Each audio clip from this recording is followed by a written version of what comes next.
أنفاس الخشب، رحلة في فلسفة السكن الياباني.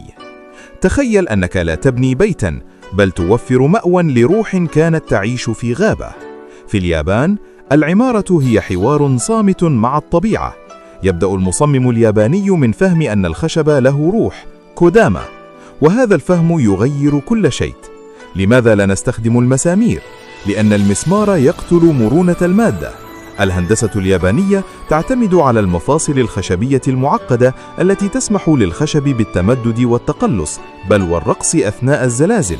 هذه المفاصل ليست مجرد وسيلة ربط، بل هي ممتصات صدمات طبيعية تمنح البناء قدرة على العطاء. give تفتقر إليها الحجارة. ننتقل للفراغ، أو ما يسمى ماء. الفراغ في المنزل الياباني ليس عدما، بل هو الفاصل الزماني والمكاني الذي يمنح المعنى للأشياء. في هذا المنزل، الجدران ليست حدودا، بل هي فوسوما وشوجي، أبواب منزلقة تعيد تشكيل المكان حسب الحاجة الاجتماعية.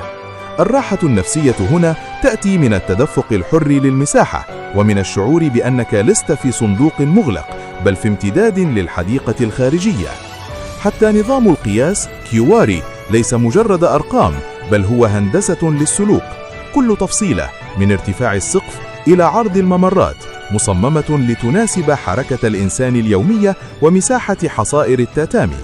السكن هنا هو فعل إنثروبولوجي، حيث تتعامل البيئة مع الرطوبة العالية عبر أساسات مفتوحة، تضمن التهوية تحت الأرضية الخشبية لحمايتها من العفن.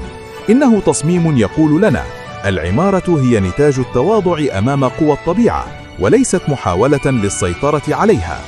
السلام عليكم. لا تنسوا الإعجاب بالفيديو والاشتراك في القناة تشجيعا لنا لنستمر بنشر المزيد إن شاء الله.